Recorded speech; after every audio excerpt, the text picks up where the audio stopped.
For 1 week, this pastor is trading his collar for a paintbrush. This is church.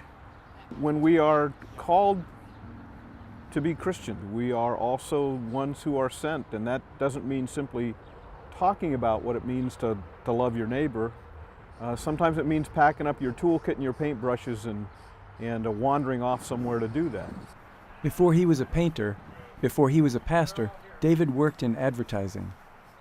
After pursuing another career, a successful career for a number of years, with a wife and 2 little boys, we got uprooted when I went to seminary. We had those moments when you wonder if you're totally crazy. Why give up a good career? Well, because maybe God has something even better in store. During a seminary internship, David and Karen Nevergall took their 2 sons to Florida to help with cleanup after Hurricane Andrew. Now, years later, the Nevergalls are spending a week rehabbing a house in Cedar Rapids, Iowa, which was significantly damaged during floods that hit 2 years ago. The family journey continues as their son Mike is now assistant director for Lutheran Disaster Response. He's heading up the project his parents are working on. Now as a dad, I get to work with Michael and carrying on that ministry which he first got to dabble in as a kid.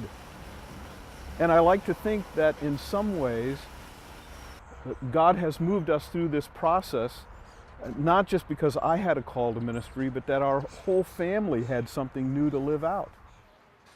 There's a prayer. Karen actually cross-stitched this when I made the decision to go to seminary, and we were at the very beginning of that upheaval. Lord, you have called us to ventures of which we cannot see the ending. I love that. Our whole life is that. We walk into places where we don't know the outcome. And yet as Christians, we know the future. We know how the story ends, even when it's dark and when you're not sure what's coming next. You have a good companion in the darkness.